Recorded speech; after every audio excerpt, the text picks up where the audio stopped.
मनुष्य को अपने धन का बंटवारा 4 जगह करना चाहिए। एक, उसे अपनी गई हुई पीढ़ी के ऊपर, जो पीढ़ी जा रही है या चली गई है, उस पीढ़ी के ऊपर धन का एक हिस्सा खर्च करना चाहिए। धन का दूसरा हिस्सा जो पीढ़ी आ रही है या आने वाली है उसके लिए सुरक्षित करना चाहिए।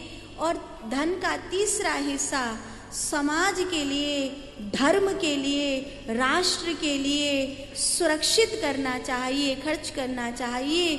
और धन का चौथा हिस्सा अपने लिए बचा कर रखना चाहिए कि जब मैं वानप्रस्थी हो जाऊंगा या हो जाऊंगी उस समय मुझे भिक्षा मांग करके तो खाना अब संभव नहीं है। उस समय मैं अपने इस धन से वानप्रस्थी होकर, सन्यासी होकर, इस धन से मैं अपने उदर की पूर्ति कर सकूं।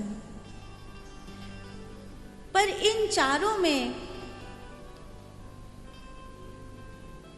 आप जो 3 जगह का हिस्सा है वो आप किसी और पर खर्च नहीं कर सकते।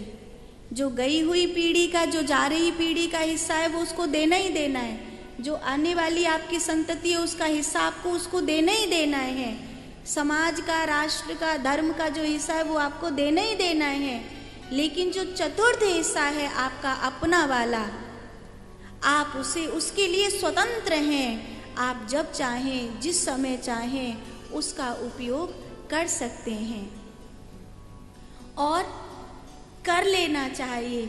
मेरे जीवन में भी एक समय आया था, कोरोना का काल था जब, और उस समय मुझे नहीं समझ में आ रहा था कि ये कोरोना के समय जब कथा बंद हो गई है और मैं कहीं भी कथा कहने के लिए नहीं जा रही हूँ, तो कथा में मेरे पास जो 4 पैसा आता है उसी से मैं ये सब सेवाएं चलाती हूँ, तो ये कहाँ से होगा।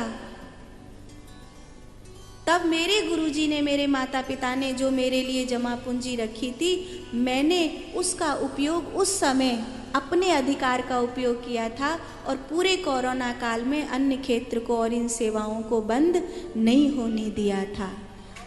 तो ये अपनी स्वतंत्रता आपको रखनी चाहिए कि ये आपका है, आप जब चाहें उसको, लेकिन सही जगह, गलत जगह नहीं, गलत जगह नहीं, सही जगह आपको उसका सदुपयोग कर सकते हैं। और अगर नहीं कर पाए तो अपनी मृत्यु तक उसको रखिए और कोशिश करिए कि मृत्यु तक जब उसको आप उपयोग कर रहे हैं तो वो एक हिस्सा आप उसको सुरक्षित कर दीजिए कि ये आपके मरने की बाद फलानी जगह पर धर्म कार्य में लग जाएगा। इसको कोई लुटेरे निकाल करके नहीं खाएंगे, ऐसा करना चाहिए।